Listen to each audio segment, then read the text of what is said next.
When the unthinkable happens and children commit heinous acts, the system is forced to react. Prisons designed for hardened criminals become their new reality. In prison, torture and murder are commonplace. But what exactly happens to these young people behind bars? Today we look at the tragic fate of 4 children in prison. Amarjit Sada.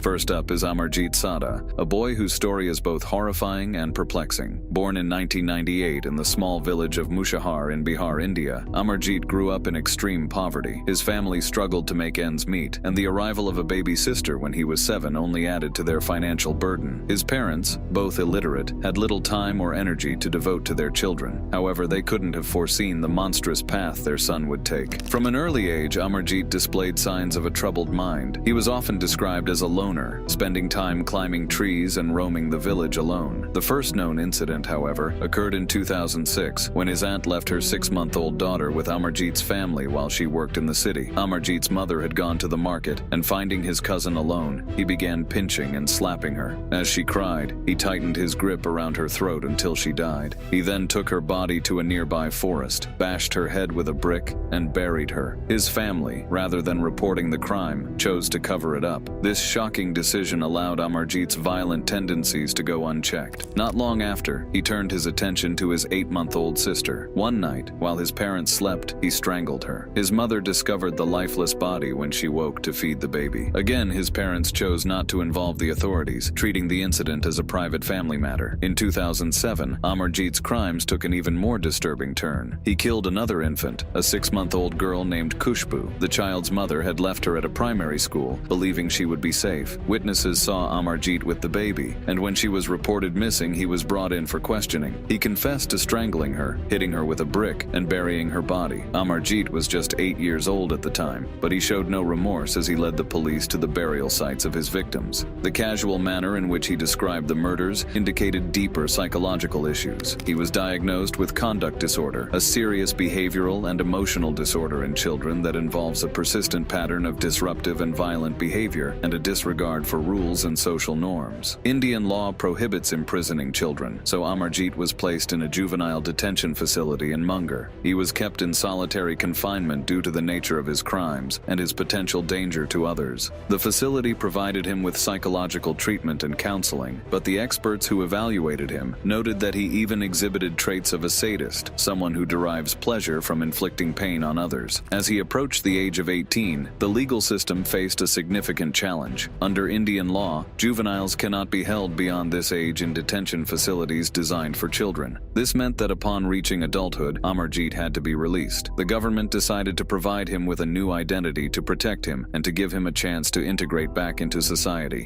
Chad Padilla. On January 22, 2018, Chad Padilla, just 16 years old at the time, enters the cafeteria of Italy High School in Texas. There, he encounters his 15-year-old classmate, Michaela Jones. The two had a brief exchange, with Michaela trying to comfort Chad, who appeared visibly upset. She even offered him a hug and invited him to sit with her, attempting to understand and alleviate his distress. However, Chad's response was chilling. He apologized to Michaela, saying, "Sorry it had to end this way," before drawing a handgun and shooting her multiple times. The scene turned chaotic as students and staff reacted to the sudden gunfire, but Chad did not stop even at this point. He pursued Michaela outside the cafeteria, but his rampage ended when he was confronted by law enforcement and dropped his weapon. Despite the serious injuries, Michaela survived after a week of intensive medical treatment. Chad's actions were shocking and led to immediate legal consequences. He was arrested and charged with attempted capital murder and aggravated assault. Despite his young age, the severity of his crime meant he was tried as an adult. The court proceedings were swift, and Chad was found guilty, resulting in a 40-year prison sentence. He was sent to the Telford unit near Texarkana, Texas, where he began serving his time. Inmates often target younger and weaker prisoners, leading to a constant state of vigilance and fear. Reports from the prison also indicated that Chad struggled to adapt. He participated in various rehabilitation programs and educational opportunities, but the weight of his crime and the harsh conditions took a toll on his mental health. Over time, the stress and isolation became overwhelming. On March 21, 2022, Chad Padilla was found unconscious in his cell. Prison staff attempted life-saving measures, but he was pronounced dead shortly after being discovered. The Texas Department of Criminal Justice investigated his death and concluded that it was a suicide. Chad was just 20 years old at the time of his death, having spent only 4 years in the harsh prison system. Carnel.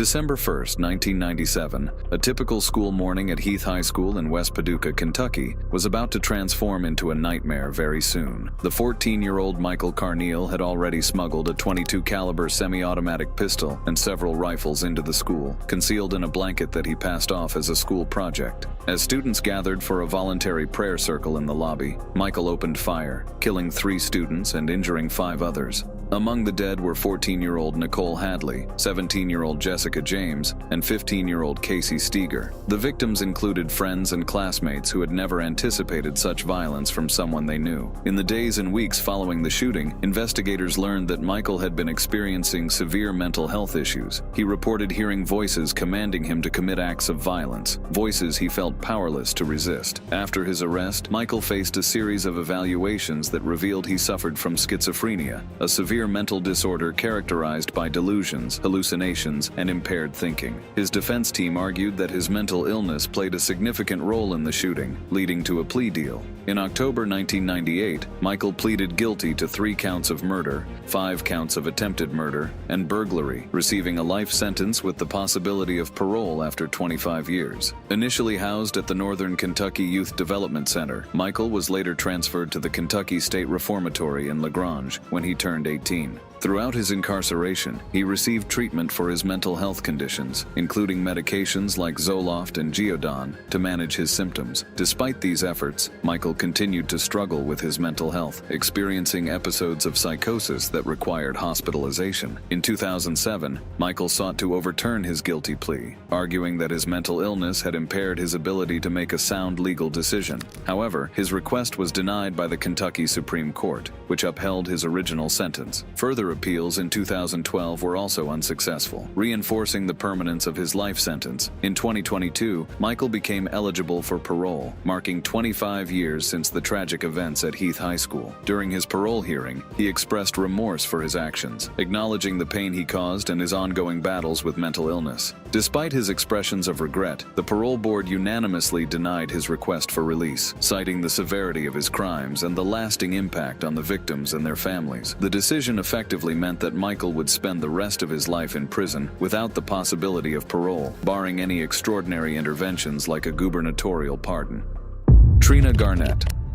Last but not least on our list for today is Trina Garnett. Born into extreme poverty and abuse, Trina lost her mother at 9, leaving her to navigate a harsh world. Her father, a violent alcoholic, only added to her trauma. On the streets of Chester, Pennsylvania, Trina struggled with severe mental disabilities, including a low IQ and speech impediments, which were a result of her abusive upbringing and lack of medical care. One fateful night in 1976, a 14-year-old Trina, driven by anger and confusion, set a fire in a neighbor's house. The fire quickly spread, trapping and killing 2 young boys inside. Despite her obvious mental impairments and the tragic circumstances of her life, Trina was tried as an adult and sentenced to life without parole. The judge, bound by mandatory sentencing laws, had no choice but to impose this harsh punishment, even though he acknowledged the lack of facilities for proper rehabilitation for someone like Trina. Trina's life in prison was brutal from the start. Soon after her arrival, she was raped by a prison guard and became pregnant. Her son was taken away immediately after birth, adding to her psychological torment. Over the years, Trina's mental and physical health deteriorated. She was diagnosed with multiple sclerosis, which left her reliant on a wheelchair and needing constant assistance. Despite these challenges, she participated in prison programs whenever possible, even training service dogs, but her involvement was limited due to her health and the nature of her sentence. In 2012, the U.S. Supreme Court ruled that mandatory life sentences without parole for juveniles were unconstitutional,